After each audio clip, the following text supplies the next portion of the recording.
Tapi siapa sangka tepat di malam sebelum pernikahan dia malah diam-diam keluar buat kencan. Pas cowok idaman masa lalunya balik, dia langsung minta batalin pernikahan demi cinta setianya. Gila, bener-bener gak habis pikir. Lu pikir gue bakal ngamuk dan meledak? Salah besar. Lu pikir gue bakal langsung batalin pernikahannya? Wah, salah banget bro. Di bawah tatapan bingung semua orang, gue ngeja tiap kata sambil nahan amarah, pernikahan tetap lanjut. Tapi tiba-tiba Xiao Xing Xiu bilang, Song Xing Yu, batalin pernikahannya. Suaranya nggak keras, bahkan kedengaran sedikit gemetar, tapi efeknya bener-bener gila. Rasanya kayak jarum es yang langsung menusuk gendang telinga gue, bikin semuanya mendadak beku. Senyum sempurna pengantin pria yang udah susah payah gue jaga seharian langsung luntur seketika.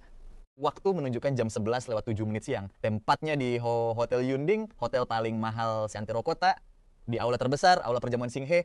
Udara masih dipenuhi aroma mewah dari menara sampahnya, bercampur dengan wangi bunga lili segar dan kayu sedar mahal yang ngasih kesan dingin tapi elegan. Lampu gantung kristal raksasa di atas memantulkan cahaya berkilau menyinari seluruh aula kayak siang bolong, memperlihatkan dengan jelas raut wajah ratusan tamu yang mendadak cengok, kaget, sekaligus penasaran, bercampur ekspresi, gak sabar pengen nonton drama gratis.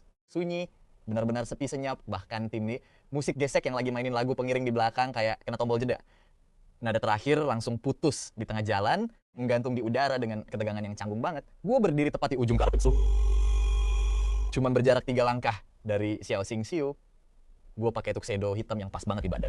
Bunga di dada jas pengantin gue berwarna merah terang yang menyala. Di tangan gue masih menggenggam erat kotak cincin bludur kecil. Sudut-sudut tajamnya menekan telapak tangan gue sampai terasa agak perih. Gue menatap dia. Pengantin gue, Xiao Xing Xiu, emang cantik banget. Gaun pengantin gading custom dengan renda berlapis dan cadar pernikahan bikin dia kelihatan anggun kayak bunga lili yang mekar di embun pagi. Tapi masalahnya muka si bunga lili ini sekarang pucat, pasi kayak mayat, nggak ada darahnya sama sekali. Di balik riasan mata yang super rapi itu, mata yang biasanya penuh senyum hangat sekarang cuma memancarkan rasa panik dan bersalah. Jari-jarinya yang ramping meremas kerah tuxedo, gue kencang banget sampai ujung jarinya memutih karena saking kuatnya mencengkeram. Kayaknya cuma itu satu-satunya pegangan dia. Gue pun tanya, apa lu bilang? Suara gue kedengaran santai banget, datar tanpa emosi, dingin kayak permukaan danau es. Gue bahkan sedikit memiringkan kepala, seolah-olah salah dengar, atau butuh waktu buat mencerna drama yang absurd banget ini. Xiao Xing Xiu menarik napas dalam-dalam dan bilang, gue bilang batalin pernikahannya. Suaranya agak meninggi, terdengar frustrasi dan putus asa, bergema jelas di seluruh aula yang hening, kayak kuburan. Dia bilang, Song Xin Yu, maafin gue nggak bisa, gue nggak bisa nikah sama lu lagi. Kesunyian sesaat itu langsung pecah total kayak batu raksasa yang dilempar ke danau es. Gelombang keributan langsung meledak, menyapu seluruh aula perjamuan. Orang-orang mulai berbisik-bisik heboh. Oh Tuhan, apa nih? Gue nggak salah dengar kan? Pengantin wanitanya minta batalin di sini. Tepat di tengah-tengah acara pernikahan. Apa dia udah gila? Keluarga Song benar-benar dipermalukan kali ini. Cepat lihat muka Song Xin Yu. Ada apa sih sama cewek itu? Apa dia punya gangguan jiwa? Wah, tontonan serunya baru dimulai nih. Bisikan, teriakan, dan desahan kaget. Para tamu saling bersahutan, berisik banget kayak sekawanan lebah beracun yang terusik. Tatapan mata yang tak terhitung jumlahnya. Ada yang shock, meremehkan, kasihan, atau cuma pengen kepo seberapa parah kekacauan ini semuanya tertuju ke tengah-tengah karpet merah. Tempat di mana pasangan yang seharusnya saja di suami istri, sekarang malah berdiri di pusat badai. Orang tua gue yang duduk di meja utama langsung shock. Muka ibu gue pucat pasi seketika sambil memegangi dadanya. Badannya goyah, untung langsung ditahan sama ayah gue, yang mukanya juga udah sepet banget. Orang tua Xiao Xing Xiu sendiri saking shocknya sampai nggak bisa berkutik. Ibunya melongo kayak pengen manggil nama anaknya, tapi nggak ada suara yang keluar. MC acara ini sebenarnya udah berpengalaman banget. Tapi sekarang dia pun ikutan ngeblank total. Mikrofon di tangannya hampir lepas jatuh ke lantai. Bibirnya gemetar, nyoba ngomong sesuatu buat mencairkan suasana. Tapi tenggorokannya kering kerontang sampai nggak bisa keluar sepatah kata pun. Pandangan gue kayak ditarik magnet, tertuju tajam ke arah Xia Qing Su, lebih tepatnya ke area di bawah kerah gaun pengantinnya yang sedikit melorot pas dia bergerak, tepat di tulang selangkanya yang indah. Di sana, di atas kulitnya yang putih mulus, ada tanda merah, tua kecil yang kelihatan jelas banget, bentuknya samar dengan tepian buram, kayak bekas cupang yang baru aja disedot kuat-kuat. Itu jelas bukan gigitan nyamuk, bukan juga alergi. Jadi itu apaan? Gue tahu persis itu apa. Rasa dingin luar biasa bercampur. Rasa getir kayak besi mendadak naik ke tenggorokan gue. Jari-jari gue meremuk kotak cincin sampai terdengar bunyi. Retakan kecil saking kuatnya tenaga gue. Buku-buku jari gue memutih pucat. 2 hari yang lalu si Sinyu, lu senggang nggak akhir pekan ini? Yuk kita nongkrong minum-minum. Kita bikin pesta lajang terakhir buat lu. Suara lantang cenggang terdengar dari telepon. Waktu itu gue lagi berdiri di depan cermin sambil masang dasi. Senyum lebar merekah di bibir gue. Cermin memantulkan wajah gue yang sumringah. Pernikahan tinggal 3 hari lagi. Semuanya terasa begitu sempurna dan gak nyata. Gue pun meledek dia dengan akrab lewat telepon. Ogah amat. Pesta lajang terakhir apaan sih? Gue cuma bakal nikah sekali seumur hidup. Gue sibuk banget nih mau nemenin King Su fitting gaun pengantin. Cuma penyesuaian terakhir aja kok. Elah, gaya lu. Belum juga saya udah bucin setengah mati. Cenggang teriak ngejek di seberang telepon. Ya deh. Gue tahu lu bakal jadi suami yang baik, tapi seriusan. Kita semua ikut seneng buat lu. So King Su emang luar biasa banget. Dia cewek yang baik. Lu beruntung banget bisa dapetin dia, bro. Saat itu gue nggak pura-pura merendah. Nada bicara gue penuh rasa bangga dan puas. Gue sama So King Su udah bareng selama 2 tahun. Sejak pertama kali ketemu, gue tahu dia adalah belahan jiwa gue. Dia lembut dan perhatian banget. Pas dia senyum, matanya melengkung kayak bulan sabit. Dialah orang yang pengen gue jaga seumur hidup gue. Gue menutup telepon, gue ambil kunci mobil di atas meja, siap-siap buat ngejemput King Su. Tiba-tiba ponsel gue bergetar lagi. Ada pesan masuk dari Xia King Su di WeChat. Dia ngirim pesan, sayang, syuting ting. Temen deket pas kuliah dulu tiba-tiba balik nih. Dia ngajak aku ngopi sore ini buat temu kangen. Udah lama banget gak ketemu. Gue bahkan gak perlu mikir 2 kali. Jari-jari gue langsung ngetik balasan. Tentu aja, pergi aja Gih. Have fun ya. Mau aku anterin gak? Terus dia bales, gak usah, aku bisa nyetir sendiri kok. Cuma di Blues Cafe pusat kota. Gue jawab lagi, oke, hati-hati di jalan ya. Kamu mau makan malam apa? Nanti aku masakin buat kamu. Dia bales, aku suka semua masakan kamu. Love you. Ngelihat emoticon hati kecil di layar, hati gue langsung meleleh. Gue taruh ponselnya, ambil kunci, terus keluar rumah sambil bersenandung kecil. Matahari sore itu indah banget. Gue kelar urusan kantor lebih cepat dan sadar kalau waktu luang gue masih banyak banget. Pikir gue, King Su sama Shu Ting Ting pasti udah mau kelar ngobrolnya. Jadi gue langsung nyetir ke deket Blues Cafe, niatnya mau kejemput dia sekalian pulang bareng. Gue parkir mobil tepat di seberang kafe, di area parkir darurat. Yang gak mencolok, gue matiin mesin mobil, nurunin kaca jendela, terus nyalain sebatang rokok, pandangan mata, gue santai menyapu ke arah jendela, kaca kafe yang menjulang tinggi dari lantai ke langit-langit. Dan disitulah gue ngeliat Xia King Su, dia lagi duduk di deket jendela, sudutnya kelihatan jelas dari tempat gue parkir. Tapi, orang yang duduk di depannya bukan Shu Ting Ting, melainkan seorang cowok yang pakai setelan jas bisnis abu-abu muda berbahan mahal. Rambutnya tertata super rapi, tampak samping, wajahnya kelihatan sempurna, memancarkan aura yang terasa asing banget buat gue, ketenangan seorang pria dewasa yang matang, sekaligus ada kesan angkuh yang dingin. Gue tahu dia, atau lebih tepatnya, gue tahu siapa dia. Gu Shen, cowok yang selalu dianggap Xia King Su sebagai sosok cinta pertama legendaris di masa kuliahnya dulu. Gue pernah lihat foto-fotonya di album lama King Su, dan sesekali dengar dia nyebut nama cowok itu pas lagi cerita nostalgia zaman kuliah. Katanya sih gara-gara Gu Shen pergi ke luar negeri waktu itu, mereka berdua akhirnya putus kontak. Gila, tiba-tiba aja hati gue rasanya ambiar banget. Tangan gue yang lagi megang rokok langsung kaku. Abu rokoknya sampai berhamburan ke celana gue. Di seberang sana, gue ngeliat Xiao King Su lagi ketawa lepas banget.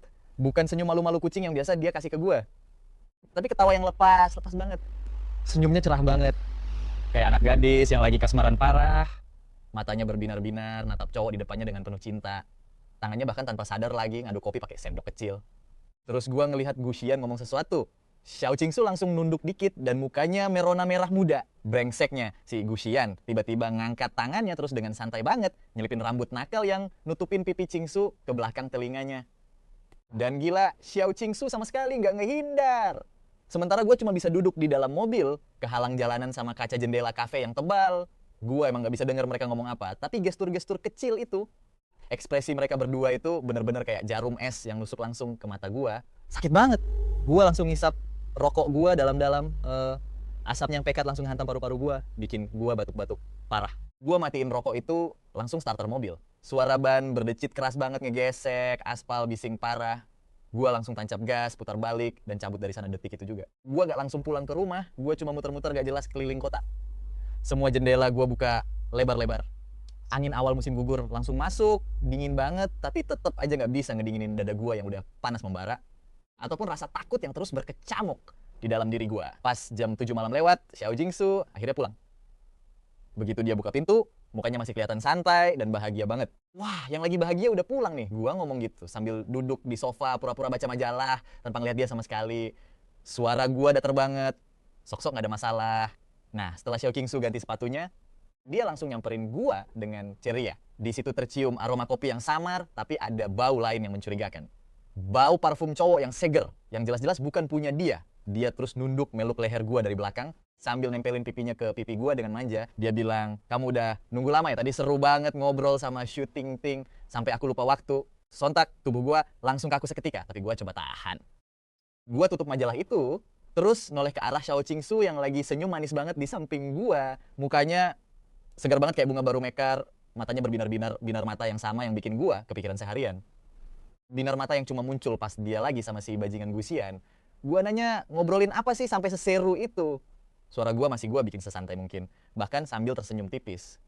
Oh, biasalah obrolan cewek, gosip-gosip cantik sambil nostalgia zaman kuliah dulu. Mata Xiao Qingsu agak gelisah. Dia ngehindari kontak mata langsung sama gua. Dia langsung lepasin pelukannya, berdiri, terus bilang, kamu pasti lapar kan? Aku angetin makan malam dulu ya buat kamu. Dia langsung balik badan ke arah dapur. Langkah kakinya ringan banget kayak kupu-kupu. Mata gua terus ngikutin punggungnya sampai pandangan gua tertuju ke lehernya yang mulus. Lehernya masih putih bersih tanpa ada noda apapun. Pelan-pelan gua nyandarin badan ke sofa lalu merem. Kejadian di balik kaca kafe siang tadi si Gusian yang nyelipin rambutnya, mukanya yang memerah, dan bau parfum asing yang nempel di badannya sekarang. Semuanya muter di otak gua kayak roll film yang rusak. Gua ngepalin tangan kuat-kuat sampai kuku gua nusuk ke telapak tangan. Di dalam hati, gua teriak kencang banget. Gusian, bajingan, Gusian, orang yang dia temuin siang tadi jelas-jelas bukan shooting ting. Tapi gua milih diam dan gak nanya. Gua takut banget.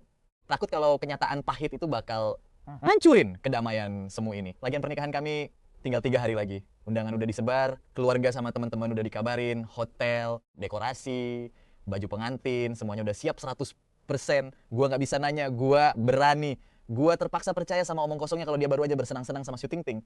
Gua bener-bener kayak pengecut. Numpuk semua keraguan, rasa insecure, dan ketakutan gua dalam-dalam. Di sudut hati terdalam, gua terus ngebohongin diri sendiri. Itu cuman pertemuan biasa sama temen lama, gak lebih. Xiao Qingsu itu cintanya sama gua, dan dia cuma mau nikah sama gua. Tapi sampai detik ini, di atas karpet merah yang harusnya jadi momen paling bahagia dalam hidup gua, pengantin gua yang pakai gaun pilihan gua sendiri, malah nyengkeram kerah baju gua di depan semua tamu undangan, terus ngomong dengan lantang kalau pernikahan ini batal. Dan tepat di bawah tulang selangkangnya, ada noda merah yang mencolok banget. Noda merah baru bekas gigitan cowok lain. Gila, tanda itu kayak besi panas yang langsung ngebakar mata gua, ngancurin semua kebohongan yang gua buat sendiri. Pandangan gua akhirnya beralih dari noda merah sialan itu ke muka Xiao Qingsu yang pucat tapi kelihatan keras kepala. Senyum paksa di muka gua langsung hilang total, digantiin sama ketenangan dingin yang mengerikan. Perlahan, gua lepasin satu persatu jari Xiao Qingsu yang nyengkeram kerah baju gua dengan erat. Gerakan gua lambat banget, tapi punya tekanan kuat yang bikin merinding. Jari-jari Xiao Qingsu akhirnya terlepas dan jatuh lemas gitu aja. Dia natap mata gua yang dingin tanpa ekspresi. Seluruh badannya mulai gemetaran. Bibirnya bergetar kayak mau ngejelasin sesuatu, tapi gua nggak bakal kasih dia kesempatan buat ngomong. Gua condongin badan gua ke dekat telinganya. Suara gua langsung berubah jadi bisikan lirih yang dingin banget. Embusan napas gua yang si dingin es nyentuh telinganya ngirim aura mencekam yang langsung nusuk ke sarafnya. Xiao Qingsu panggil gua pakai nama lengkapnya. Tiap kata yang gua ucapin kedengaran dingin menusuk. Gua nanya, noda merah di leher lu itu hasil tapnya si Gusian ya? Tubuh Xiao Qingsu langsung tersentak hebat kayak kesetrum listrik. Sisa-sisa. Warna di mukanya langsung hilang total. Bikin mukanya pucat pasi kayak mayat. Dia natap gua dengan mata melotot ketakutan. Terus refleks nutupin tulang selangkangnya pakai tangan. Bibirnya gemeteran parah. Tapi nggak ada satu kata pun yang keluar dari mulutnya. Gua langsung berdiri tegak. Ogah ngeliat dia lagi.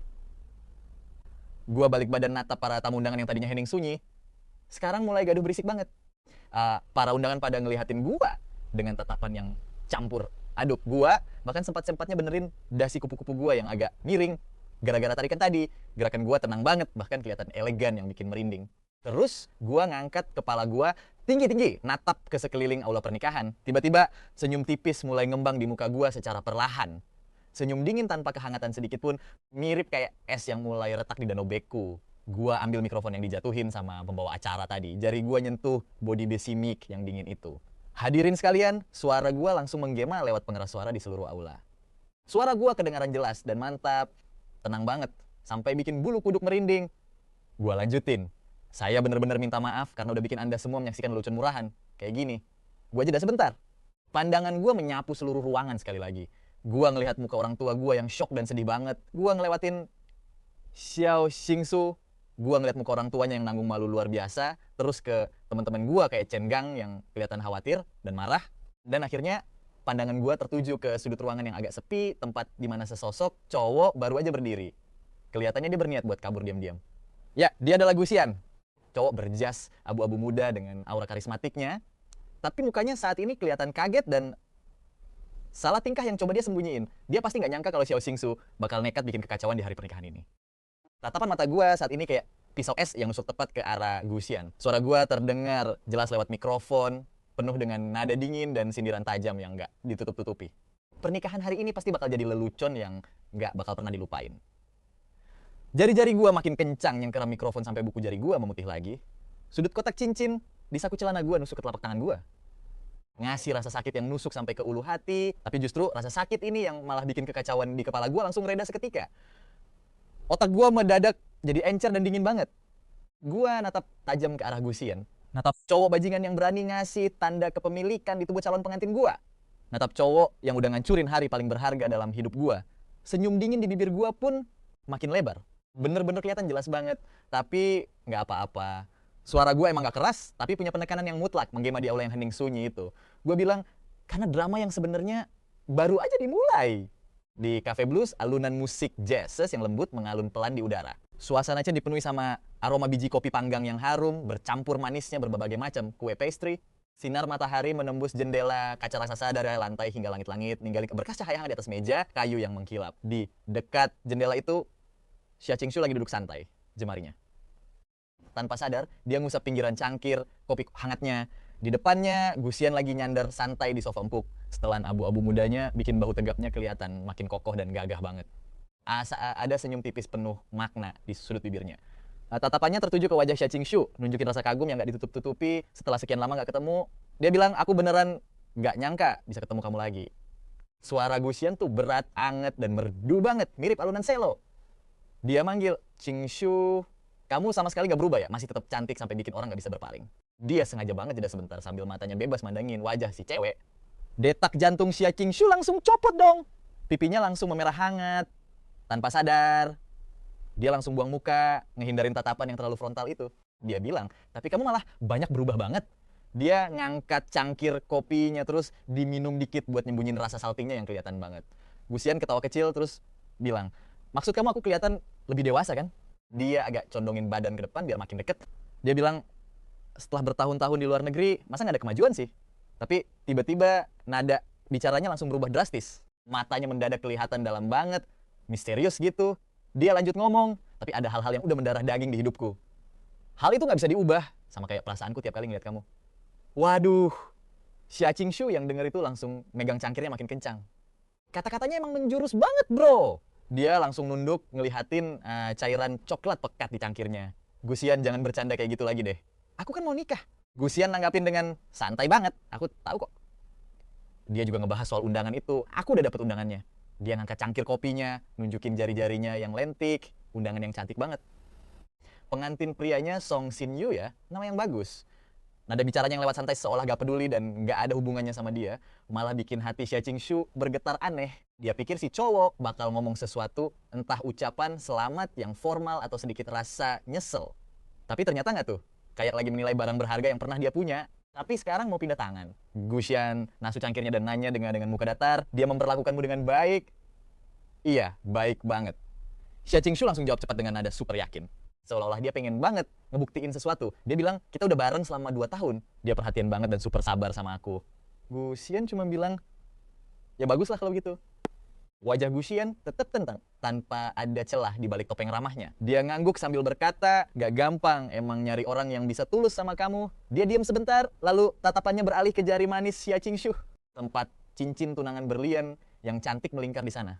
Berlian itu berkilau kena sinar matahari, silau banget deh. Dia lalu berkata, kelihatannya dia benar-benar ngejaga kamu kayak permata yang paling berharga. Xia Qingxu refleks nutupin cincin itu pakai tangan satunya. Padahal nada bicara Gusian tuh lembut banget. Kayak lagi ngasih restu, tapi si cewek ngerasa tatapannya setajam jarum yang bikin jarinya perih, kayak kebakar. Tiba-tiba aja dia nyesel, setengah mati. Kenapa juga dia datang ke pertemuan ini? Padahal tadi temennya, Xu Tingting, ada urusan darurat, jadi gak bisa datang. Tapi kayak kesurupan setan apa, dia malah gak langsung pergi. Dia malah tetap duduk manis di situ, berhadapan sama cowok yang pernah ninggalin kenangan paling mendalam di masa mudanya. Terus kamu gimana? Xia Qingshu nyoba ngalihin pembicaraan dengan suara serak. Kehidupan di luar negeri masih menyenangkan? Kepulanganmu kali ini, Gusian langsung nyamber kalimatnya, buat ngurus beberapa bisnis keluarga, sekalian ketemu teman-teman lama juga. Pandangannya kembali tertuju ke Xia Qingshu lagi. Ada raut wajah penuh arti seolah dia udah bisa ngebaca semuanya. Dan yang paling penting buat nemuin kamu, suaranya direndahin, tapi rasanya kayak bisikan lembut yang langsung nembus ke telinga Xia Qingshu. Dia nambahin, lagian setelah pergi kali ini, mungkin butuh bertahun-tahun lagi, atau malah aku nggak bakal balik lagi ke sini. Jantung Xia Qingshu langsung berdebar kencang. Dia natap si cowok dan nanya, "Gak bakal balik lagi?" Iya, Gusian ngangguk. Di matanya tersirat rasa sepi yang samar bercampur tatapan kosong. Dia bilang, "Karirku di sana baru aja dimulai. Pondasinya masih belum kuat. Bisa pulang kali ini aja bener-bener karena aku sempat-sempatin waktu tuh. Gak tahu kapan ada kesempatan berikutnya." Dia ngehela napas pelan. Helaan napas itu halus banget, tapi kerasa jelek banget di dada Xia Qingshu. Dia bilang, "Kadang kalau dipikir-pikir, hidup ini emang penuh penyesalan. Ada hal-hal dan ada orang yang kalau sekali aja kelewat, bakal hilang buat selamanya." Gusian gak ngomong apa-apa lagi. Dia cuma natap si cewek dalam diam. Cahaya matahari masuk ke matanya yang dalam, mantulin emosi yang rumit dan susah ditebak. Musik di kafe itu mendadak kerasa, sayup-sayup dan jauh banget. Jantung Xia Qingshu makin gak karuan maratonnya. Rasa pahit, gak rela, dan hasrat terpendam campur, aduk jadi satu di dadanya. Kehilangan sekali berarti kehilangan selamanya. Perasaan yang belum sempat terucap di antara mereka berdua, masa muda yang mendadak putus di tengah jalan, dan bayangan cowok itu yang kadang muncul di mimpi tengah malamnya. Apa semuanya emang harus terkubur di kehidupan mereka masing-masing? Apa mereka nggak bakal pernah ketemu lagi?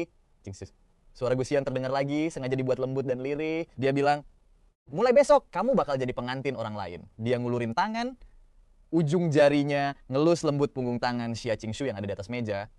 Sentuhan singkat yang langsung ditarik lagi. Cepet banget kayak halusinasi, tapi ninggalin sensasi panas di kulitnya. Kita nggak bakal bisa ketemu berdua kayak gini lagi.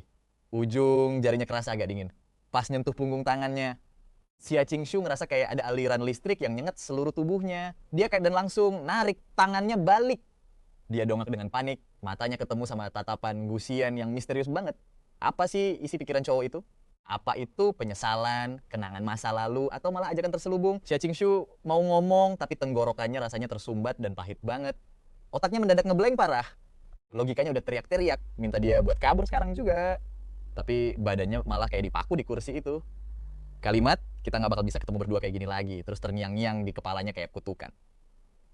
Gusian lihat raut bingung di wajahnya. Senyum kemenangan tipis muncul di sudut bibirnya. Dia bilang, "Aku tahu ini lancang banget. Aku cuma pengen mandangin kamu puas-puas sebelum kita beneran berpisah." Lagian, perpisahan ini mungkin buat selamanya. Dia ngambil kunci mobilnya dari atas meja. Logo brand mewah yang simple, tapi mahal kelihatan jelas di sela jarinya. Dia senyum terus, feelin. "Aku nginep di kamar rooftop suite di Hotel Grand Hyatt. Pemandangannya gokil banget di sana. Sehingga aku cuma pengen nyari tempat tenang buat istirahat. Kamu bebas datang kapan aja." Dia diam sebentar. Tatapannya penuh arti langsung mengarah ke cincin di jari Xia Qingshu. Anggap aja ini pertemuan terakhir buat perpisahan kita sebagai teman lama. Dia sengaja nekenin kata perpisahan itu, ngasih kode keras yang nggak bisa dibantah lagi. Dia ngelempar kunci mobil itu dengan santai ke meja, besi dinginnya berkilau kena cahaya matahari, mata Xia Qingshu otomatis langsung tertuju ke kunci itu. Jantungnya berdegup kencang banget sampai rasanya mau copot dari dadanya. Kamar rooftop suite di Grand Hyatt, pertemuan perpisahan terakhir. Wah, gila sih ini. Aku harus pergi sekarang. Qingshu langsung berdiri mendadak. Gerakannya yang terlalu rusuh sampai nyenggol sendok kopi jatuh ke lantai. Bunyinya nyaring banget. Dia bahkan gak berani natap mata Gusian lagi. Dia langsung nyamber tasnya dan bener-bener kabur dari sana. Selamat tinggal, Gusian. She strode quickly out of the cafe. Angin awal musim gugur yang dingin nerpa wajahnya yang merah merona, tapi itu nggak bisa ngeredain gejolak hebat di dalam dadanya. Kata-kata terakhir, Gusian dan kunci mobil yang ditinggal di meja benar-benar terpatri kuat di kepalanya. Dia duduk di mobilnya, megang setir mobil kencang-kencang, pakai kedua tangannya sampai ujung jarinya memutih karena saking tegangnya. Pipinya yang merah dan matanya yang panik kelihatan jelas di kaca spion tengah. Tiba-tiba HP di tasnya getar. Ternyata ada chat WeChat masuk dari Tong Xinwu. Di layar HP tertulis, "Lagi asyik ya ngobrol sama temen kamu? Ntar malam mau makan apa? Biar aku yang masak buat kamu." Pas ngeliat chat penuh perhatian dan cinta di layarnya, hati Xia Qingshu kayak diremas tangan tak kasat mata. Sakit banget sampai dia susah napas. Rasa bersalah langsung datang kayak ombak dingin yang nenggelamin dia seketika. Kok dia bisa gini? Berani-beraninya Dia ngelakuin hal kayak gitu, padahal dia bentar lagi bakal jadi istrinya Tong Shenwu. Dia narik napas dalam-dalam, terus dengan tangan yang gemetaran, dia ngetik balasan. Kita lagi ngobrol seru kok. Malam ini aku mau makan iga asam, manis buatanmu ya. Pas tombol kirim dipencet, dia ngerasa capek banget. Pas nyandar di kursi kemudi, dia nutup matanya rapat-rapat, berusaha ngebuang bayangan Gamsian dan kata-kata manisnya yang bikin candu dari pikirannya. Tapi kalimat perpisahan terakhir, bareng kunci mobil yang dingin itu kayak hantu yang terus ngebuntuti. Kalimat itu terus muter-muter di kepalanya yang kacau, makin hari makin jelas, dan makin hari makin ngegoda imannya. Apa beneran bakal berpisah selamanya? Malam sebelum hari pernikahan, pantulan dirinya di cermin. Meskipun udah pakai makeup tebal, tetap gak bisa nyembunyiin wajahnya yang lesu. Soalnya besok adalah hari pernikahannya. Di bawah lampu kristal mewah, dia bakal pakai gaun pengantin paling anggun buat jalan nemuin cowok yang tulus mencintainya. Harusnya ini jadi momen paling bahagia, momen yang paling dia tunggu-tunggu seumur hidupnya. Tapi hatinya malah ngerasa kayak dipanggang di atas api kecil, penuh rasa cemas dan siksaan batin. Wajah Gusian, suara Gusian, sensasi ujung jarinya yang ngelus punggung tangannya, dan juga ucapan perpisahan terakhir itu. Semuanya terus muter di kepalanya seharian penuh, nggak bisa diusir. Dia nyoba sok sibuk biar gak kepikiran, mulai dari ngecek daftar tamu, mastiin gaun pengantinnya lagi, sampai konfirmasi terakhir sama wedding planner. Tapi apapun yang dia lakuin, pikiran itu tetap ngebuntuti kayak bayangan. Tiba-tiba layar HP-nya nyala. Ternyata ada pesan dari Gusian. Gak ada kata-kata, cuma satu foto. Foto itu diambil dari jendela kaca besar di kamar suite rooftop Hotel Grand Hyatt. Pemandangan kota di malam hari kelihatan indah banget dengan lampu-lampu yang kelap-kelip, estetik dan megah, kayak galaksi raksasa yang lagi ngebentang. Di pantulan kaca besar itu, kelihatan sudut kamar mewah, nunjukin secuil pinggiran kasur besar yang ditutup spray bludru, gelap. Nggak butuh kata-kata lagi, tapi fotoin ini efeknya lebih nendang daripada 10.000 kata. Lampu-lampu berkilauan itu, ruangan mewah itu, dan undangan tersirat itu bener-bener kayak tangan tak kasat mata yang ngeremas jantung Xia Qingsu. Tiba-tiba dia ngebek mulutnya rapat-rapat, perutnya mual banget kayak diaduk-aduk, rasa pengen muntah yang hebat langsung naik ke tenggorokan. Dia pun langsung lari menuju kamar mandi dan mulai muntah-muntah di kloset. Air matanya langsung ngalir deres, bukan karena dia sakit fisik, tapi karena rasa sakit luar biasa yang ngerobek-robek hatinya. Di dalam plus, rasa takut kalau dia bakal jatuh ke dalam jurang kancuran. Dia tahu dia nggak boleh ngambil langkah yang salah ini. Sekali salah langkah, 10.000 kehancuran bakal menyusul.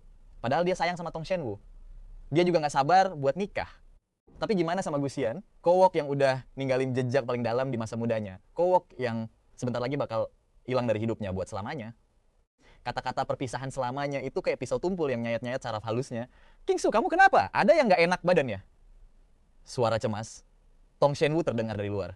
Barengan sama ketukan pintu, Xia Qingsu buru-buru nyalain keran air, ngebasuh mukanya pakai air dingin biar bekas nangisnya nggak kelihatan. Enggak kok, aku nggak apa-apa. Jawabnya, sambil berusaha buat tetap tenang.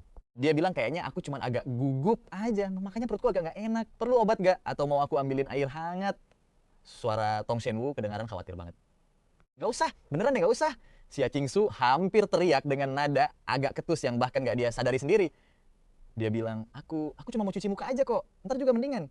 Kamu tidur duluan aja, besok kan kita harus bangun pagi. Di luar pintu sempat hening beberapa detik. Ya udah Qingsu, kamu cepetan istirahat ya, jangan terlalu banyak pikiran. Nada suara Tong Shenwu melemah, terselip sedikit rasa kecewa. Xia Qingsu nyandar ke dinding keramik yang dingin. Terus perlahan merosot duduk di lantai.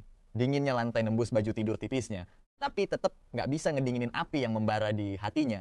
Dia ngelihat sosok cewek di cermin dengan mata yang merah, kelihatan linglung banget. Dia ngerasa sosok itu asing banget. Dan benar-benar dia benci. HP-nya getar lagi. Ternyata masih dari Gusian. Kali ini pesan tekeks. Pemandangan malam kota ini sepi banget kalau dilihat sendirian. Mungkin aku juga lagi nunggu sebuah perpisahan. Dua kata itu perpisahan. Jadi pemicu terakhirnya. Benar-benar ngebobol benteng pertahanan logikanya yang emang udah rapuh. Pusaran besar bernama penyesalan dan rasa nggak rela akhirnya nelan dia bulat-bulat. Dia langsung berdiri tegak, nggak ada lagi keraguan di matanya. Dia nggak bisa nikah sama Tong Shenwu sambil nanggung penyesalan kayak gini. Dia harus pergi, harus nemuin Gusian buat nyelesain semuanya. Buat ngomongin kata-kata yang selama ini dipendam, buat ngubur perasaan yang belum kelar ini sedalam-dalamnya malam ini juga. Cuma dengan cara itu dia bisa tenang, biar besok dia bisa jalan ke altar pernikahan tanpa beban apapun buat jalan nemuin Tong Shenwu. Kayak kesurupan, dia buru-buru ngelepas baju tidurnya dan pakai dress hitam polos. Dia nggak pakai makeup sama sekali, ngebiarin wajahnya polosan, langsung nyamber tas sama kunci mobil. Nahan napas kayak pencuri, dia jinjit buat buka pintu kamar pelan-pelan, ruang tamu gelap gulita. Cuma ada seberkas cahaya tipis yang kelihatan dari celah bawah pintu kamar Tong Shenwu. Dia ternyata belum tidur. Jantung Xie Qingsu serasa mau copot. Setiap langkah kakinya gemeteran karena takut banget kalau sampai bikin suara sekecil apapun. Dia bahkan bisa dengar detak jantungnya sendiri yang berdegup kencang banget di dadanya. Saking kencangnya, suaranya sampai kedengaran memekakkan telinga. Akhirnya dia sampai di pintu utama, pintu logam yang dingin. Dia megang gagang pintu erat-erat. Dia narik napas dalam-dalam. Ngerahin semua tenaganya buat mutar gagang pintu itu pelan-pelan. Super pelan biar nggak ada suara berisik. Bunyi derit pintu tipis banget sampai hampir nggak kedengaran. Tapi di keheningan malam suara itu rasanya kayak petir yang menyambar. Dia pun menyelinap keluar, nutup pintu di belakangnya pelan-pelan. Rumah hangat yang penuh kehangatan dari Tong Shenwu ditinggalkannya. Udara dingin di lorong langsung nyergap tubuhnya, bikin dia merinding. Dia buru-buru jalan ke lift, lalu mencet tombol turun. Pintu lift perlahan terbuka, di dalam kosong melompong, nggak ada siapa-siapa. Cahaya pucat di lift nyorot wajahnya yang pucat pasi. Penampilannya udah nggak ada bedanya sama hantu gentayangan. Dia masuk ke mobilnya, terus nyalain mesin. Mobilnya melaju kencang keluar dari tempat parkir, membaur dengan lalu lintas tengah malam yang sepi. Lampu neon kota melesat cepat di luar jendela. Terpantul sayu di matanya yang kosong. Dia bahkan nggak sadar gimana caranya bisa nyetir sampai ke Grand Hyatt. Petugas valet datang nyamperin, dia nyerahin kunci mobilnya dengan lunglai, persis kayak boneka tali yang putus. Lift langsung ngebawa dia naik ke lantai, rooftop. Lorong itu dilapisi karpet tebal yang empuk, bikin setiap langkah kakinya nggak bersuara. Sekarang dia udah berdiri di depan pintu kayu tebal dengan nomor kamar tertera di sana. Ujung jarinya gemeteran hebat pas mau nyentuh pintu itu. Bel pintunya ada persis di depan matanya, tapi rasanya kayak jauh banget di ujung dunia. Aku beneran harus masuk? Sekali aku melangkah masuk, nggak bakal bisa balik lagi.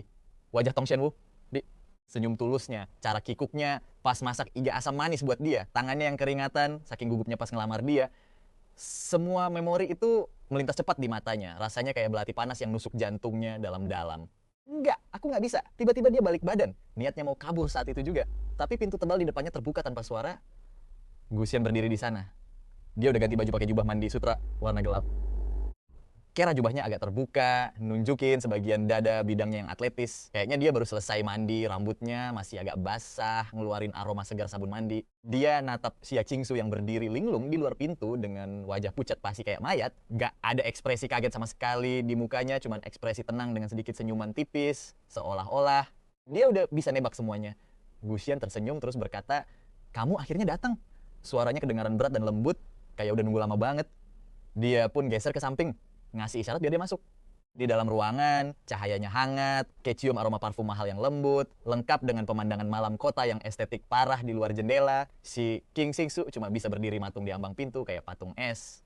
Di belakangnya hanya ada kegelapan, jurang yang dingin dan penuh ketakutan ngeri. Tapi di depan matanya ada tempat aman yang memancarkan godaan mematikan.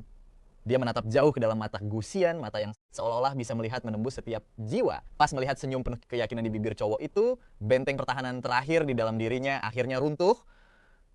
Dia memejamkan mata rapat-rapat, dan air mata hangat pun jatuh membasahi pipinya.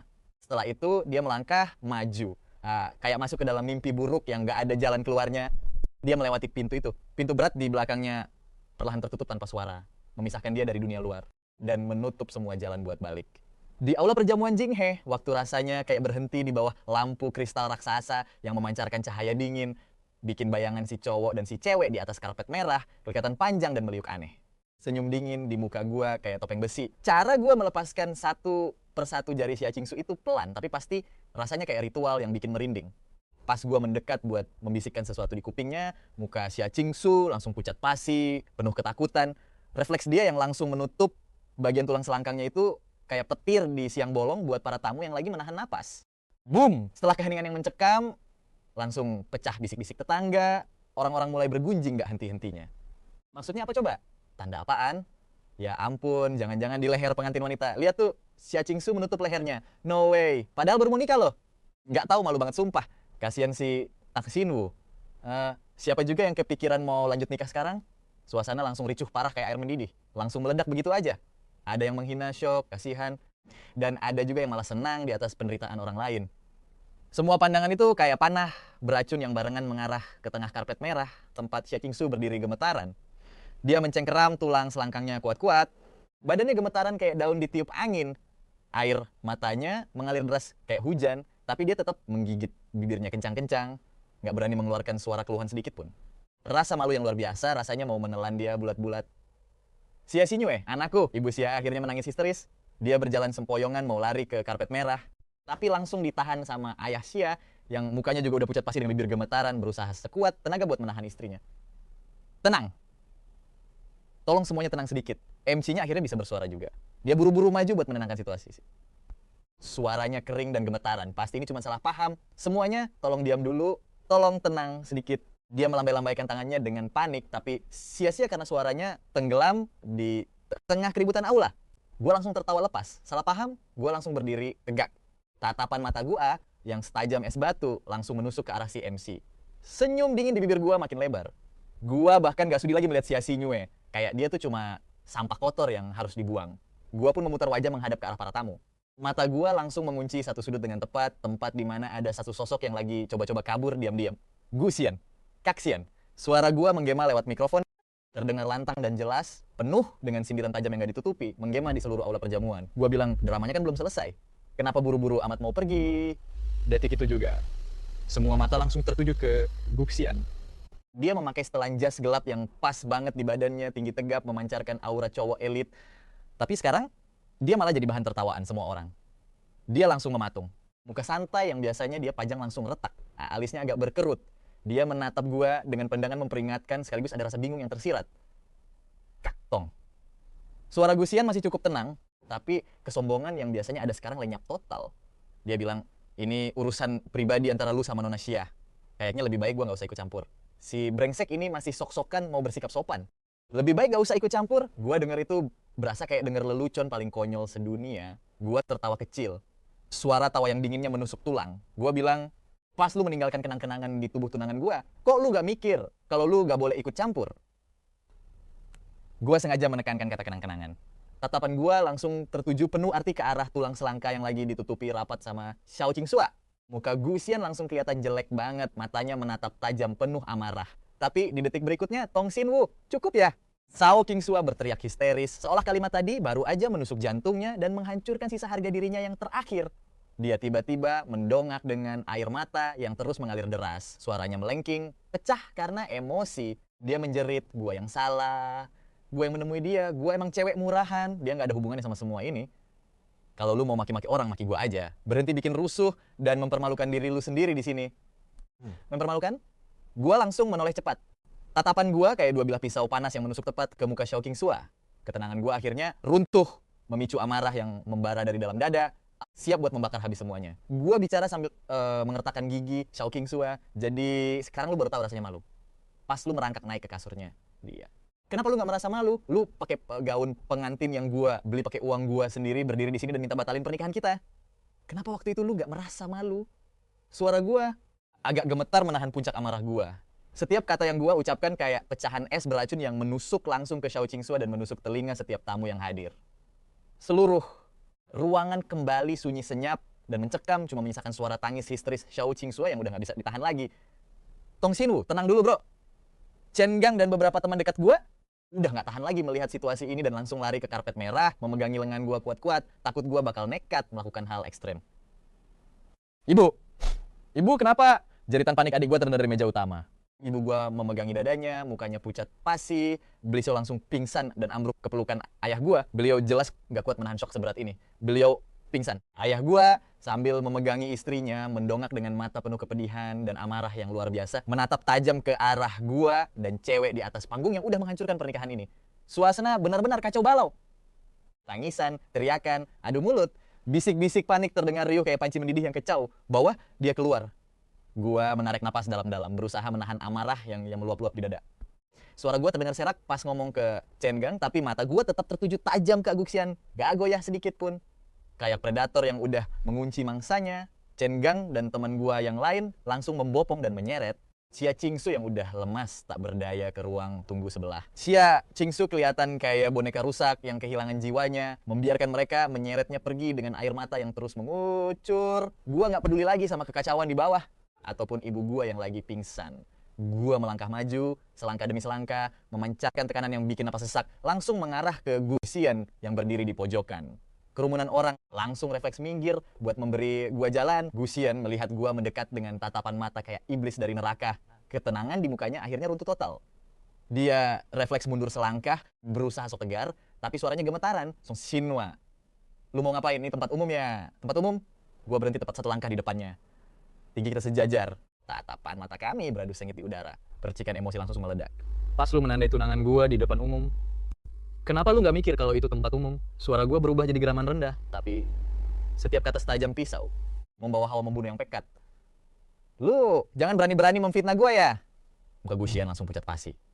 Gua memfitnah lu? Gua tiba-tiba menerjang maju mencengkeram kerah jas Gusian kuat-kuat.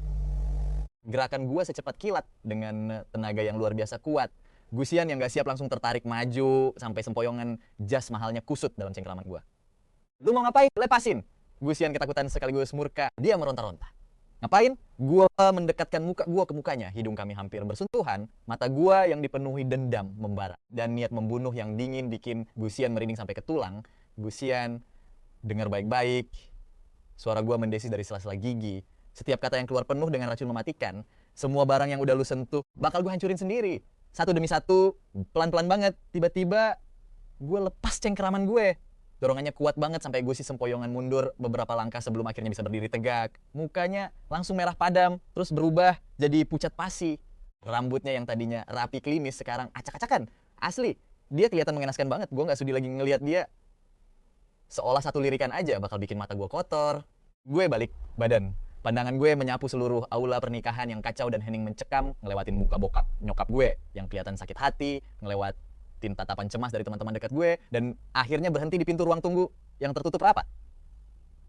Gue merapikan diri, bahkan dasi kupu-kupu gue aja sampai agak miring. Senyum dinginan gila muncul lagi di muka gue. MC, panggil gue, nggak keras-keras banget, tapi cukup jelas buat didengar sesi aula. Sang MC yang masih syok cuma bisa natap gue dengan tatapan kosong. Gue mengangkat tangan dan menunjuk ke arah ruang tunggu. Nada bicara gue tenang banget sampai bikin merinding, tapi penuh perintah mutlak yang bikin bulu kuduk berdiri. Pergi dan panggil pengantin perempuannya ke sini. Gue diam sejenak. Sorot mata, gue sedalam jurang es yang beku. Gue ngucapin setiap kata dengan penuh penekanan ke udara yang sunyi. Gue bilang pernikahannya lanjut. Suara gue nggak meninggi, tapi rasanya kayak sambaran petir di siang bolong, merobek atmosfer, mencekam di dalam aula. Semua orang melongo. Mereka ragu apa kuping mereka nggak salah dengar. Si MC sampai mangap saking syoknya. Matanya kayak mau copot dari kepalanya. Tuan Song, apa yang Anda katakan? Mata gue kayak lampu sorot dingin yang menusuk ke pucat si MC. Pernikahannya lanjut. Pergi dan bawa pengantinnya keluar. Nggak ada emosi sedikit pun di suara gue. Cuman ada ketenangan yang begitu kejam sampai nggak bisa ditolak. Si MC terbata-bata, tapi matanya refleks melirik ke arah ruang tunggu. Terus beralih ke kerumunan tamu yang kacau, lalu ke nyokap gue yang baru siuman, dan lagi dibantu ke samping. Nyokap bersandar lemas ke bokap, nggak ada daya sama sekali. Tapi langsung gue potong omongan si MC. Suara gue tiba-tiba berubah sedingin es, penuh otoritas yang nggak bisa didebat. Gue bilang, semua prosesi bakal berjalan normal. Sekarang, cepat bawa pengantin perempuannya keluar. Si MC merinding ketakutan nggak dinginnya mata gue. Nggak berani ngomong sepatah kata pun lagi. Dia langsung lari terbirit ke arah ruang tunggu. Keributan di bawah panggung pecah lagi, bahkan jauh lebih heboh dari sebelumnya. Semua orang bisik-bisik dan bergosip. Lanjut, gimana bisa lanjut? Apa, dia udah gila, pengantin prianya pasti udah kehilangan akal sehat saking marahnya. Ya ampun, kegilaan macam apa ini? Kok bisa-bisanya Shao Xingsu masih punya muka buat muncul lagi? Apa sih yang lagi direncanain Song Xingwu? Apa pernikahan ini bahkan bisa selesai? Gue cuek bebek sama semua omongan di bawah. Gue berdiri tegak dan kokoh di posisi gue. Sikap tubuh gue tegap, kayak patung es yang dingin. Gue bahkan mengangkat tangan, merapikan setelan gue dengan sangat teliti tanpa ada satu pun yang salah benerin manset baju. Yang sempat miring pas ribut tadi, tindakan gue bener-bener tenang sampai bikin ngeri. Pintu ruang tunggu terbuka. Shao Xingsu praktis dipapah keluar sama Chen Gang dan temannya yang lain. Sisa air mata di mukanya dihapus asal-asalan. Matanya merah dan bengkak banget kayak buah persik. Rambutnya yang tadinya disanggul rapi, sekarang beberapa helai tampak berantakan nempel di jidatnya yang penuh keringat. Gaun pengantinnya juga agak kusut. Dia terus menundukkan kepalanya. Seluruh tubuhnya gemetaran hebat, sama sekali nggak berani natap siapapun, apalagi ke arah ujung karpet merah, tempat cowok yang memancarkan aura mengerikan itu berdiri. Muka si MC sendiri udah pucat pasi, kayak nggak ada darahnya. Dia nekat mengambil mikrofon, suaranya serak kering kayak gesekan amplas. Dia menelan ludah sekali dan berkata, hadirin sekalian, barusan Barusan ada sedikit insiden kecil. Sekarang izinkan kami untuk melanjutkan upacara pernikahan.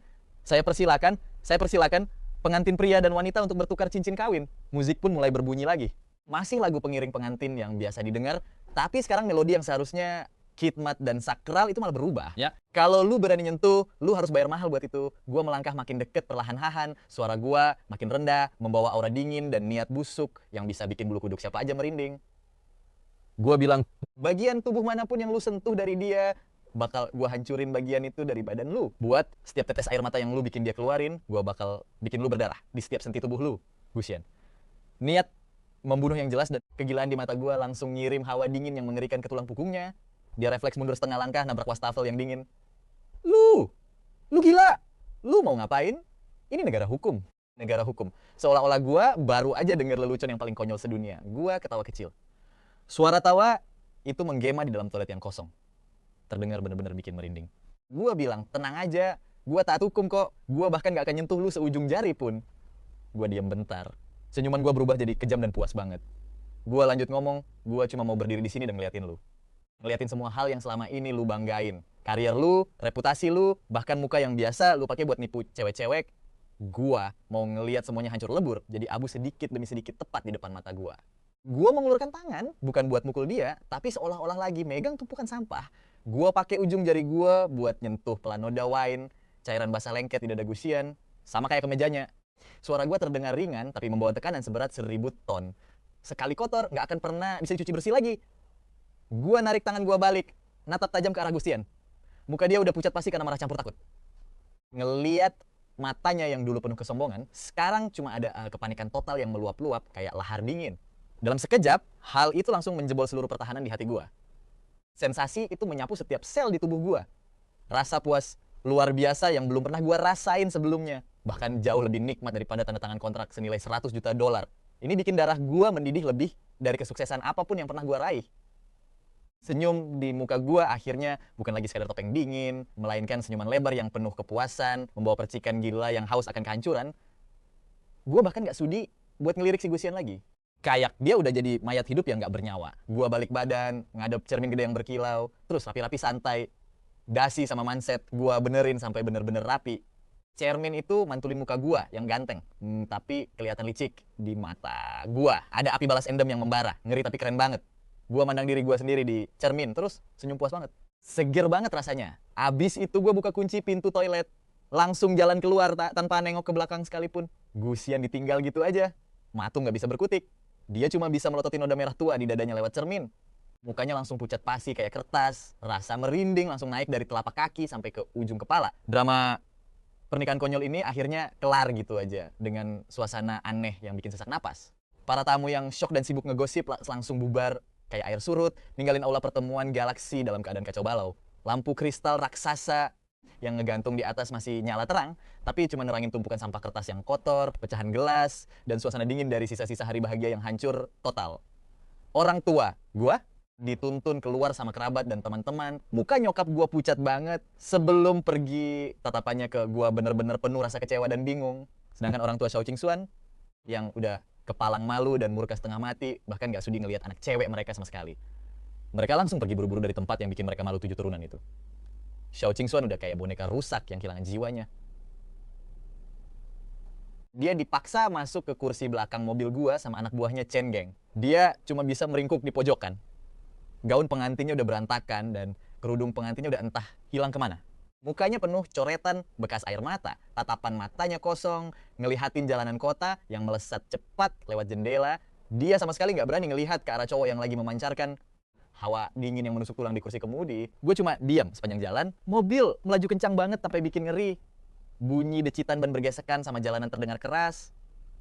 Jari-jari gue nyengkram setir mobil kuat-kuat. Sampai buku jari gue memutih karena saking tegangnya. urat-urat di punggung tangan gua sampai kelihatan menonjol.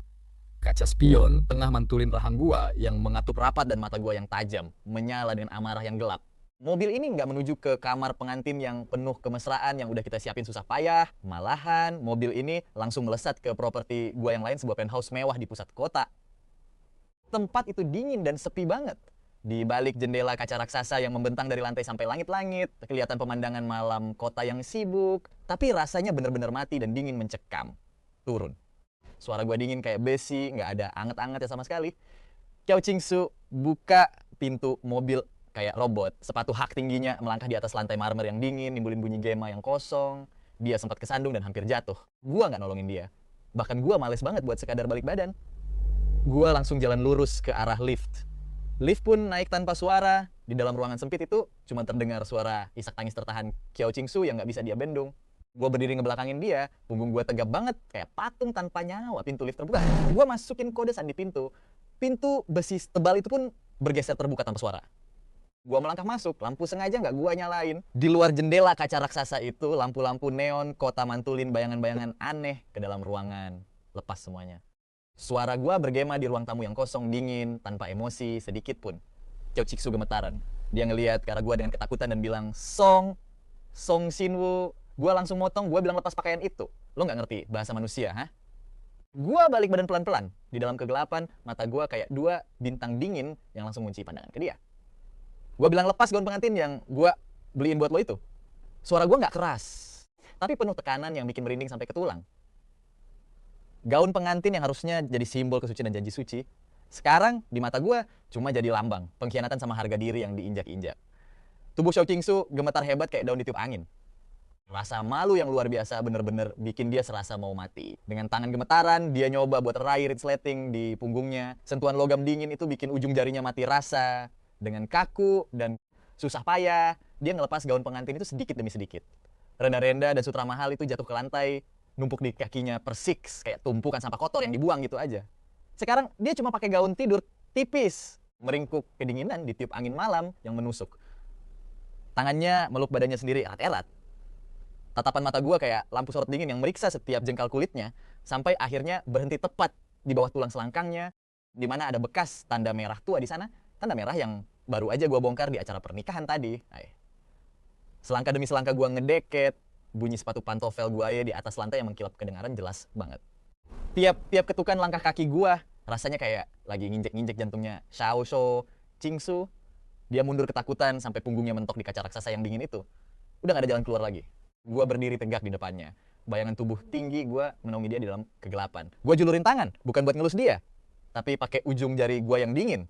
Gue tekan kuat-kuat tanda merah itu dengan penuh rasa jijik. Qiao Qingsu merintih kesakitan, air matanya ngalir deras tanpa henti. Gue nanya, sakit? Suara gue pas di sebelah kupingnya, kedengaran tenang tapi kejam banget. Gue bilang, pasti dinidurin lo, rasanya saya sakit ini juga, Qiao Qingsu histeris. Aku salah, aku bener-bener salah. Badannya merosot di kaca. Sambil sesenggukan dia bilang, itu karena aku kebanyakan minum. Aku cuma lagi khilaf. Itu cuma dorongan sesaat aja. Aku nyesel banget. Aku mau maafin aku. Tolong, maafin aku. Denger itu, gue cuma bisa ketawa kecil. Kayak baru aja denger lelucon paling konyol sedunia. Suara tawa gue bergema di ruangan yang kosong, penuh sindiran dan dingin banget. Gue bilang ke Qiao Qingsu, coba kasih tahu gue gimana caranya gue harus maafin lo. Tiba-tiba gue cengkeram, dagunya kuat-kuat, maksa dia buat dongak. Biar dia bisa langsung ngelihat mata gue yang menyala penuh dendam. Gue bilang, naik ke kasur cowok lain di malam sebelum pernikahan kita, terus pakai gaun pengantin yang gue beliin buat bikin gue jadi bahan olokan di depan semua orang, dan bikin nama Song Xinwu jadi bahan tertawaan satu kota. Sekarang lo kasih tahu gue di mana letak pintu maaf buat lo. Hah? Suara gue tiba-tiba meledak, penuh amarah yang luar biasa hebat. Setiap kata-kata gue rasanya kayak pecutan yang menghantam Qiao Qingsu. Nggak kayak gitu, sama sekali nggak kayak gitu. Qiao Qingsu geleng-geleng kepala dengan histeris. Air mata bikin pandangannya buram. Dia sesenggukan, Aku cuma mau ngucapin selamat tinggal sama dia. Selamat tinggal. Bunyi kertakan buku jari gue terdengar jelas karena saking kuatnya gue nyengkeram dagu Qiao Qingsu sampai dia kesakitan banget. Gue bilang, apa ngucapin selamat tinggal harus pakai telanjang segala? Selamat tinggal di atas kasur? Apa? Selamat tinggal harus ninggalin bekas tanda merah menjijikkan kayak gini, Qiao Qingsu? Lo pikir gue bocah umur 3 tahun? Tiba-tiba gue lepasin cengkeraman gue. Qiao Qingsu yang kehilangan tumpuan langsung lemes dan ambruk ke lantai. Dinginnya lantai bikin dia gemetaran. Gua berdiri tegap ngelihatin dia dari atas kayak lagi ngelihat tumpukan sampah yang bikin mual. Gua keluarin HP gua, terus gua gulir layarnya. Gua buka sebuah dokumen, terus langsung gua sodorin layarnya tepat di depan muka Qiao Qingsu. Di layar itu terpampang jelas beberapa foto bukti. Salah satunya adalah bukti pemesanan. Kamar mewah di lantai paling atas Grand Hyatt atas nama Gusian. Ada juga tangkapan layar CCTV dari tempat parkir bawah tanah. Cap waktu di sana nunjukin lewat jam 2 subuh di malam sebelum pernikahan kita. terlihat mobil Xiao Qingxue masuk ke parkiran Grand Hyatt. Dan foto lainnya nunjukin lewat jam 6 pagi saat mobil Xiao Qingxue keluar dari sana. Xiao Qingxue cuma bisa melongong lihat foto-foto itu. Pupil matanya mengecil, sisa-sisa tenaganya buat nyari alasan langsung habis tak bersisa. Dia ambruk di lantai, cuma bisa nangis putus asa. Gue bilang, mulai hari ini gue kantongin HP gue lagi. Suara gue balik jadi dingin, tenang banget tanpa emosi sama sekali. Tapi justru kedengaran jauh lebih mengerikan dibanding amarah gue tadi. Gue bilang, lo tinggal di sini dan tanpa izin dari gue, lo nggak boleh melangkah keluar dari pintu ini barang satu langkah pun. HP lo gue sita. Lo cuma perlu ngelakuin satu hal aja. Gue diam bentar sambil ngelihat ke bawah ke arah cewek yang lagi gemetaran di lantai itu. Sudut bibir gue melengkung, ngebentuk senyum licik yang kejam. Hidup yang bener. Buka mata, lo lebar-lebar dan tonton. Gimana cara gue hancurin si cinta pertama kesayangan lo itu sampai jadi debu. Abis ngomong gitu, tanpa ngeliat dia lagi. Gue balik badan dan jalan ke arah ruang kerja. Pintu tebal langsung tertutup rapat di belakang gue. Terkunci rapat. Ngebagi ruangan ini jadi dua dunia yang beda banget. Xiao Qingxuan cuma bisa meringkuk kesepian di atas lantai yang dingin. Gaun pengantin itu beneran kayak kain kafan putih raksasa yang ngebungkus tubuh dia. Lampu neon yang terang benderang di luar jendela nggak bakal bisa lagi nyelamatin hatinya yang udah mati. Dia tahu banget neraka hidupnya baru aja dimulai, bro. Rencana balas dendam gue udah kayak roda gigi, mesin presisi yang mulai berputar, dingin, efisien, dan tanpa ampun sedikit pun. Target pertama gue dimulai dari perusahaan yang fondasi lokalnya belum kokoh. Perusahaan milik Gushen ini fokus di bidang kajian alat medis impor kelas atas. Modal awalnya gede banget dan sekarang lagi ada di tahap kritis buat ngebuka jalur distribusi sekaligus bangun reputasi. Disinilah gue main cantik. Gue manfaatin semua koneksi dan pengaruh yang udah gue bangun bertahun-tahun di dunia bisnis lokal. Buat diam-diam masang jaring jebakan yang gak kelihatan. Direktur Wang soal kiriman alat medis dari Jerman yang kemarin kita bahas, jalur distribusi gue lagi ada sedikit kendala nih. Kayaknya kita terpaksa harus tunda dulu deh. Iya, gue beneran minta maaf banget. Tapi tenang aja, produk serupa dari Swiss yang dipegang sama Song Group performanya jauh lebih stabil dan harganya juga jauh bersahabat. Omong-omong Bos Lee, gue denger lu lagi nego kerja sama Ishi. Gue cuman mau kasih saran santai aja nih sebagai teman. Akhir-akhir ini kemampuan operasional mereka kayaknya lagi rada bermasalah deh. Apalagi pemeriksaan bea cukai sekarang lagi ketat-ketatnya. Risikonya gede banget, bro. Seriusan. Tua Shang soal berkas persetujuan impor yang diajuin sama Yishi, tim gue udah cek ulang nih. Dan ternyata ada beberapa poin yang nggak sinkron, kayaknya berkas itu perlu diperiksa dan dievaluasi lebih ketat lagi deh. Cukup lewat satu telepon ke telepon lain, pertemuan yang seolah-olah nggak disengaja, dan basa-basinya sok peduli yang sebenarnya adalah serangan mematikan. Gue bahkan nggak perlu turun tangan langsung ke lapangan, cukup lewat beberapa orang penting yang berutang budi besar sama gue. Efeknya instan. Perusahaan Gusian langsung kena hantam hambatan besar. Pesanan pentingnya ditunda dan proyek-proyek gedenya mandek tanpa kepastian. Gusian mulai ngerasain tekanan yang makin gila. Klien-klien yang tadinya udah mau deal, tiba-tiba malah menghindar. Izin usaha yang dijanjikan gak kunjung keluar. Ditambah lagi, pinjaman bank juga macet total tanpa alasan yang jelas. Arus kas perusahaannya langsung kering kerontang dalam sekejap. Bos Gu, rumah sakit Renhe tiba-tiba ngumumin perubahan rencana pengadaan barang. Mereka batalin rencana kerja sama-sama kita untuk saat ini. Bos Gu, pihak bea cukai ngadain sidak mendadak buat barang kiriman kita bulan. Lalu, sekarang semuanya disita dan jadwal pemeriksaan ulangnya belum jelas kapan. Bos Gu, manajer Liu dari pihak bank juga bilang kalau pengajuan pinjaman kita masih butuh tumpukan dokumen tambahan lagi. Kabar buruk bener-bener datang bertubi-tubi kayak badai. Gusian cuma bisa duduk lemes di ruang kantornya yang luas dan mewah dengan muka yang makin hari makin suram. Saking frustrasinya, dia langsung ngelempar dan ngehancurin asbak kristal di atas mejanya. Pecahan kaca mahal langsung berserakan di lantai. Selidiki, cari tahu sekarang juga siapa dalang di balik semua kekacauan ini. Teriak dia ke asistennya dengan urat-urat di dahi yang udah mau pecah saking marahnya. Nama pertama yang langsung muncul di kepalanya adalah Song Shinwo. Ya, siapa lagi coba yang punya power dan motif sekuat itu? Tapi masalahnya, cara main Song Shinwo ini bersih banget, bro. Semua langkahnya tersamarkan rapi di balik jaringan relasi yang rumit. Bener-bener nggak ninggalin jejak atau bukti fisik yang ngarah ke dia sedikit pun. Alhasil, Gusian yang lagi ngamuk berat berasa kayak lagi mukul tumpukan kapas. Gak ada target yang bisa dia jadiin pelampiasan marahnya. Tapi penderitaan Gusian belum selesai. Yang bikin dia makin pusing 7 keliling adalah munculnya rumor miring soal kehidupan pribadinya yang mulai bocor dan menyebar di kalangan elite. Isinya bener-bener nyerang dia. Nuduh kalau dia suka manfaatin jabatan buat mainin cewek. Bahkan ada gosip kalau dia punya hubungan gelap sama istri orang. Walaupun rumor ini belum meledak ke publik luas, tapi berita miring ini udah cukup bikin para mitra kerja sama investor setianya mulai ragu dan pasang sikap waspada buat mantau situasi.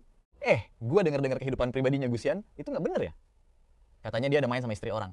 Terus lihat aja tuh kejadian, ricuh pas pesta pernikahan kemarin. Cek. Kayaknya orang-orang nggak bakal ngegosip kalau nggak ada buktinya deh. Kerja sama-sama orang kayak gini mah berisiko banget. Kalau suatu saat masalah ini meledak, reputasi perusahaan kita bisa hancur total. Nah, rumor-rumor miring ini udah kayak tanaman merambat yang beracun, yang perlahan-lahan ngerusak nama baik bisnis yang baru aja dibangun sama Gusian. Dia udah coba buat bikin klarifikasi, tapi ya namanya juga gosip. Makin diklarifikasi malah makin digoreng liar sama netizen. Makin coba dilurusin, malah makin runyam jadinya.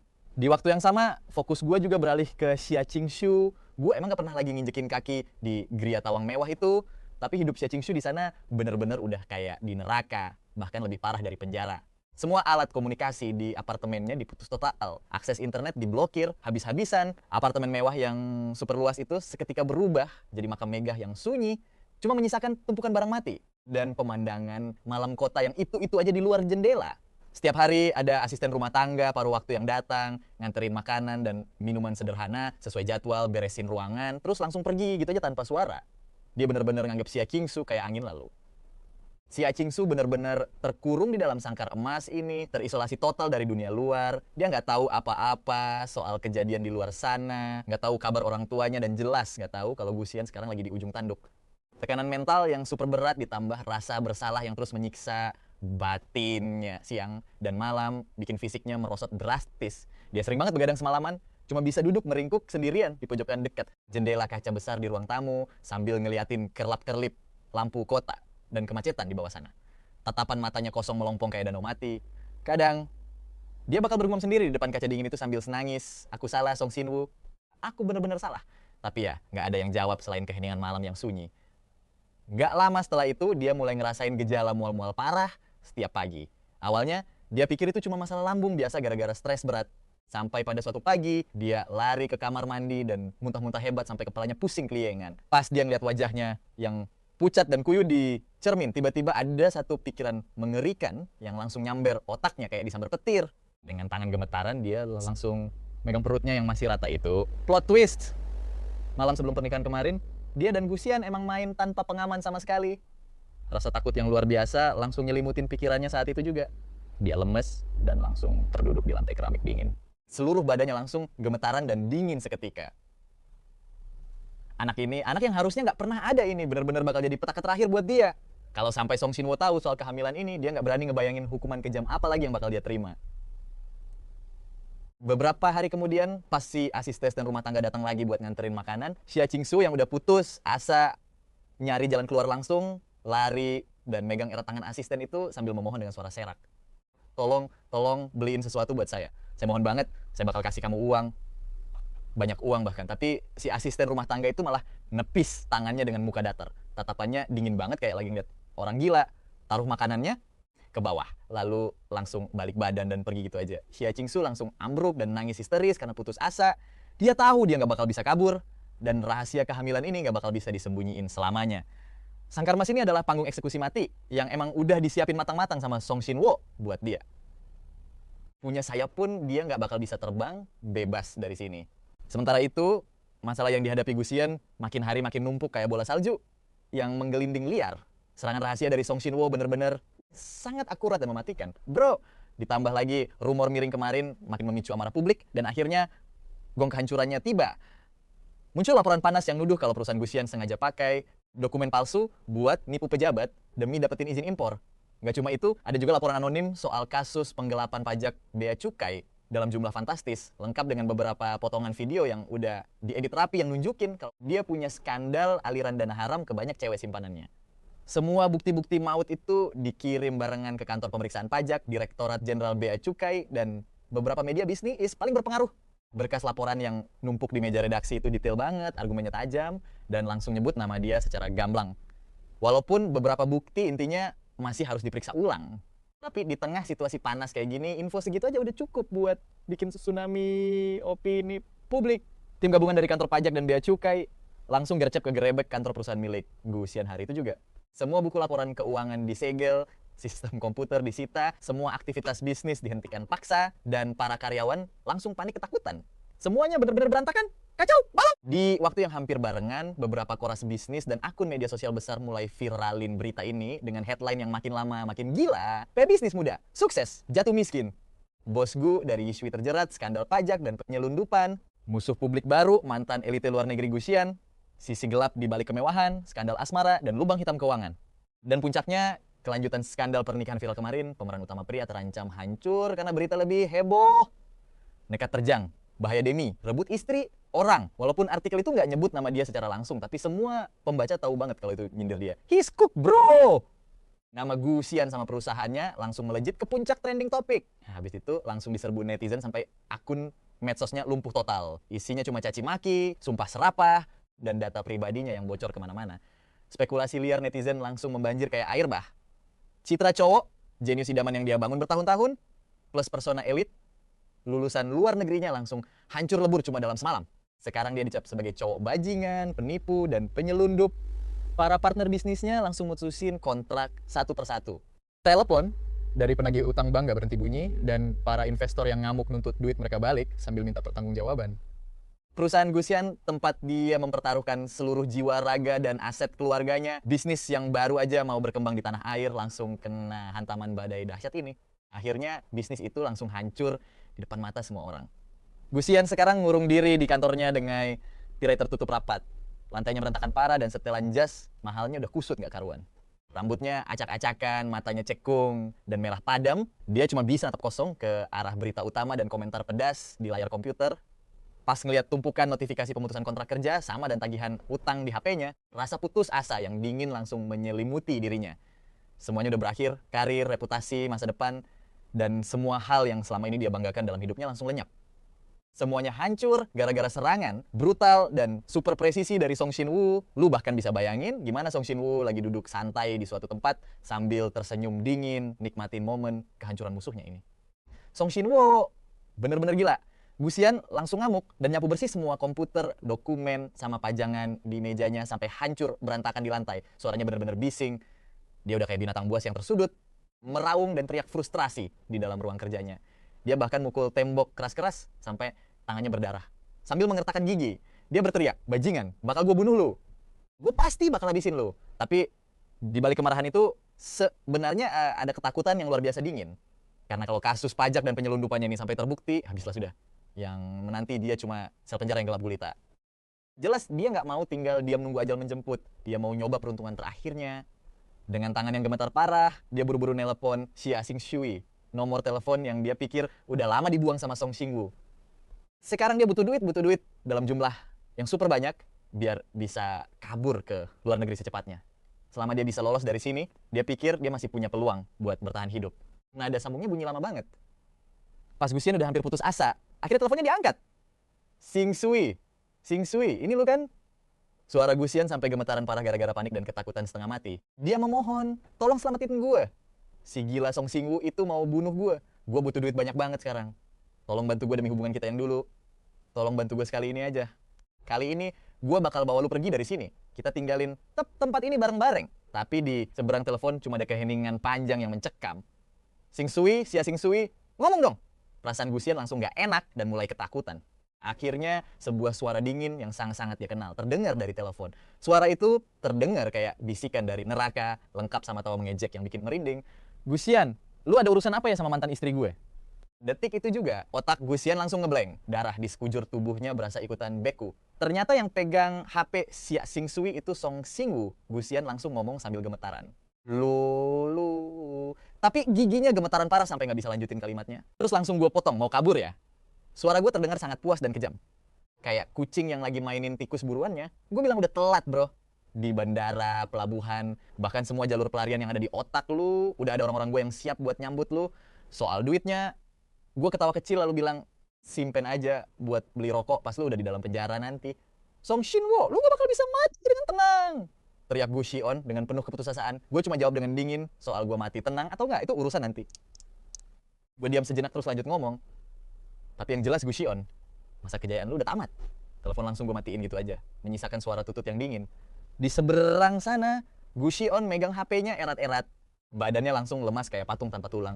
Dia perlahan jatuh ambruk ke lantai. Gelombang rasa takut dan putus asa langsung menelan dia bulat-bulat. Dia tahu dia udah tamat, bener-bener tamat. Jaring jebakan yang udah dipasang sama Song Shin-woo udah ngurung. Dia tanpa celah. Nggak ada jalan keluar sama sekali. Sementara itu, suasana di penthouse sunyi senyap kayak kuburan. Xiao Qingsu meringkuk ketakutan di sudut sofa besar di ruang tamu. Persis kayak burung yang ketakutan setengah mati cuman karena ngeliat ranting pohon. Badannya kurus kering banget sampai kelihatan mengenaskan. Piyama longgarnya cuma menggantung longgar di tubuhnya yang tinggal tulang. Matanya cekung parah dan tatapan matanya yang dulu indah sekarang cuma menyisakan kekosongan yang hampa. Gejala morning sickness-nya juga makin parah dan perut bagian bawahnya udah mulai kelihatan agak buncit. Janin di dalam perutnya yang nggak seharusnya ada itu udah kayak bom, waktu yang terus menghitung mundur di dalam tubuhnya. Dia nggak tahu seberapa kacau dunia luar sekarang, apalagi soal nasib Gosion yang udah dia menghancurkan. Terkurung di tempat sepi kayak gini, satu-satunya hal yang dia rasain cuma rasa putus asa yang makin numpuk tiap harinya, ditambah ketakutan yang mendalam soal bayi yang ada di kandungannya. Sore itu tiba-tiba terdengar bunyi bip dari kunci pintu elektronik. Xiao Qingsu langsung gemetar hebat dan natap pintu masuk dengan penuh ketakutan. Ini jelas bukan pelayan yang biasa nganterin makanan, karena waktunya nggak cocok sama sekali. Pas pintunya kebuka, gue melangkah masuk. Dengan setelan jas hitam mahal yang pas banget di badan, penampilan gue kelihatan berwibawa parah. Langkah kaki gue santai banget, tanpa ada emosi sedikit pun di wajah. Tatapan mata gue juga setenang air, seolah-olah gue cuma baru pulang ke rumah kayak biasanya. Tapi tetap aja, kayak busur panah yang ditarik maksimal dan siap lepas. Kuku-kukunya sampai menusuk dalam ketelapak tangannya sendiri. Pandangan mata gue menyapu tubuhnya, lalu berhenti sesaat di bagian perutnya yang mulai kelihatan buncit. Pandangan itu sekilas banget sampai hampir gak kelihatan. Terus gue langsung jalan ke sofa tunggal di depannya dan duduk dengan santai, seolah lagi menikmati karya seni yang menarik di pameran. Dia udah tamat, kata gue dengan suara tenang, santai banget kayak lagi ngomongin cuaca hari ini. Xia Qingsui langsung refleks dongak kepalanya. Ada rasa bingung di matanya yang kosong, tapi ada juga secercah harapan yang bahkan dia sendiri gak sadarin. Apa itu Gusian? Gimana keadaannya? Gue lanjut ngomong, perusahaannya udah disegel, semua asetnya dibekukan, dan dia dituduh melakukan penyelundupan sama penggelapan pajak. Bukti-buktinya udah gak bisa diganggu-gugat lagi. Nada bicara gue datar banget, kayak lagi baca laporan biasa. Gue bilang, sekarang dia paling lagi sembunyi di lubang tikus, kayak pecundang nunggu polisi datang buat nangkap dia. Atau malah, dia udah mendekam di penjara sekarang. Setiap kata yang keluar dari mulut, gue bener-bener kayak palu godam yang ngehancurin hati Xiao Qingsui. Bibirnya gemetaran, tapi dia nggak sanggup ngeluarin sepatah kata pun. Gusian bener-bener udah hancur. Kowok yang dulu dia anggap sebagai pangeran impiannya, sekarang udah gue hancurin berkeping-keping. Tanpa sisa. Rasa sedih yang mendalam bercampur aduk sama rasa lega yang aneh, ditambah rasa takut yang luar biasa besar, langsung menyelimuti dirinya. Terus gimana sama lu? Pandangan gue kembali tertuju ke wajahnya dengan tatapan dingin dan tajam. Gue nanya, lu mau gimanain anak haram di dalam perut lu itu? Tubuh Xia Qingsui langsung gemetar hebat. Refleks kedua tangannya langsung nutupin perutnya. Sambil natap gue dengan penuh ketakutan, dia bilang, jangan, tolong jangan. Ini anak aku. Anak lu? Tanya gue, seolah-olah baru aja denger lelucon paling konyol sedunia. Sudut bibir gue melengkung, membentuk senyuman mengejek yang dingin banget. Gue bilang semalam sebelum hari pernikahan kita, lu malah tidur sama cowok lain. Cuma buat ngelahirin anak haram kayak gini. Xia Qingsui, coba kasih tahu gue, hak apa yang dipunyai anak haram ini buat tetap hidup? Enggak, dia bukan anak haram, dia anak aku. Teriak Xia Qingsui, histeris kayak kucing yang ekornya nggak sengaja diinjak. Air matanya langsung mengalir deras kayak keran bocor. Sambil nangis sesenggukan, dia memohon, Song Shin-woo, gue mohon, tolong ampuni bayi ini. Dia nggak salah apa-apa. Gue bakal lakuin apa aja yang lu minta. Gue rela jadi budak seumur hidup buat nebus semua kesalahan gue. Gue mohon banget sama lu. Dia sampai maksain diri turun dari sofa dan merangkak ke kaki gue, megang ujung celana gue erat-erat sambil memohon dengan sangat hina. Gue cuma bisa natap dingin ke arah perempuan yang ada di bawah kaki gue ini. Cewek yang dulu gue jaga dan hargai kayak harta karun paling berharga, sekarang udah jadi sehina debu di jalanan. Tangisan dan permohonan dia sama sekali nggak bisa lagi bikin hati gue tersentuh. Sekarang, yang tersisa di hati gue cuma rasa jijik yang luar biasa dingin dan memuakan. Perlahan tapi pasti, gue lepasin satu persatu jari Xia Qingsui yang lagi nyengkram ujung celana gue.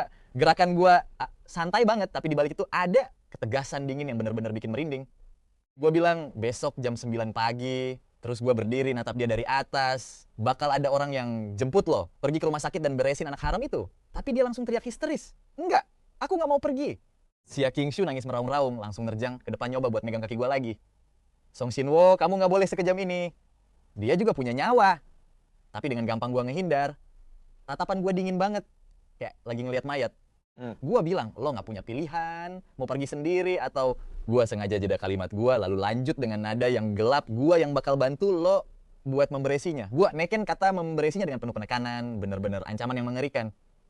Si Akingshu langsung lemes dan ambruk ke lantai, kayak tumpukan salju yang mencair, rasa putus asa dan ketakutan yang luar biasa langsung melan, dia bulat-bulat kayak ombak yang dingin. Dia tahu betul gua nggak pernah main-main sama ucapan gua. Dia nggak bakal bisa ngelindungin anak itu. Dia nggak bisa ngelindungin siapapun. Tepang lirik dia lagi. Gue langsung balik badan ke arah pintu. Pas gue buka pintunya, langkah kaki gue sempat berhenti sebentar. Tapi gue nggak sudi buat menoleh ke belakang. Suara gue terdengar jelas banget. Begitu semuanya bersih, kemas barang-barang lo, dan langsung angkat kaki dari rumah gue, pergi dari hadapan gue, dan jangan pernah muncul lagi seumur hidup lo. Pintu besi yang tebal langsung tertutup rapat di belakang gue. Membungkam suara tangisan putus asa Akingshu, sekaligus mutus hubungan terakhir di antara kami yang emang udah membusuk sejak lama. Besok paginya, tepat jam 9, terdengar suara ketukan pintu.